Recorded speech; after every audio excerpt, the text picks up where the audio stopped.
Magandang araw mga kababayan. Narito na ang pinakabagong update sa lagay ng panahon ngayong araw, September 13, 2025, Saturday. Ang low pressure area na patuloy nating minomonitor ay namataan sa layong 140 kilometers sa silangan ng Borongan City, Eastern Samar. Magiging bagyo ba ito? Silipin natin ang pinakabagong detalye dito dahil ito ay nagdadala ng mga pag-ulan sa malaking bahagi ng bansa. Para naman lagi kang updated sa lagay ng panahon, i-click mo lang ang subscribe button. Para sa forecast weather conditions, asahan ng maulap na kalangitan na may kalat-kalat na pag-ulan at thunderstorm sa Metro Manila, buong Visayas, Calabarzon, Bicol Region, Northern Mindanao, Caraga, Occidental Mindoro, Oriental Mindoro, Marinduque, Romblon at Zamboanga del Norte. Dulot ito ng low pressure area at posibleng magdulot ng flash floods at landslide lalo na sa mga mabababang lugar. Sa nalalabing bahagi ng Luzon, magiging partly cloudy hanggang cloudy skies na may isolated rain showers at thunderstorm. Dulot ito ng easterlies at posibleng magdulot ng biglaang pagbaha at landslide kung tatama ang malalakas na thunderstorm. Sa nalalabing bahagi naman ng Mindanao, makakaranas ng partly cloudy hanggang cloudy skies na may mga isolated rain showers at thunderstorm. Dulot ito ng localized thunderstorm at maaari pa ring magdulot ng pagbaha o landslide lalo na kung uulan ng malakas sa mga bulubundukin o low-lying areas. Para naman sa forecast wind at coastal water conditions, sa eastern section ng southern Luzon at Visayas, moderate ang hangin mula northeast hanggang northwest at ang taas ng alon ay nasa 1.2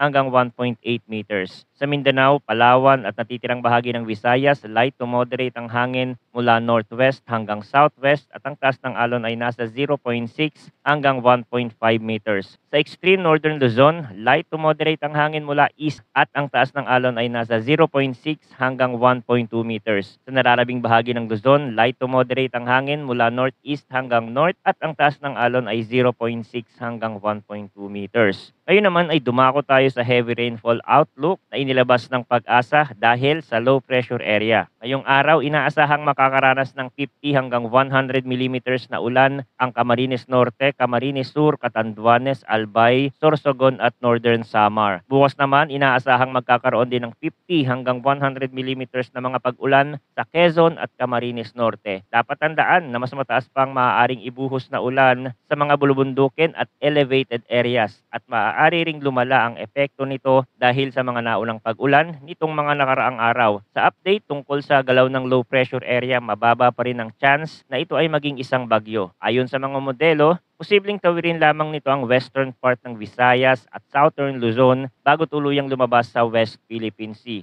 Pagkatapos nito, inaasahang susundan ito next week ng isa pang low pressure system na mas mataas ang tsansa na maging bagyo. Base sa forecast, ang direksyon ng bagong sistema ay posibleng dumaan sa extreme northern Luzon area, gaya pa rin ng mga naunang forecast. Gayunpaman, mahalagang tandaan na marami pang pwedeng magbago sa galaw at kilos ng mga sistemang ito, kaya't hinihikayat namin ang lahat na manatiling nakaantabay sa mga susunod na ulat ng panahon dito lamang sa ating channel para sa pinakabagong impormasyon. Lagi tayong maging handa at mag-ingat. Maraming salamat sa inyong patuloy na pagtutok at suporta.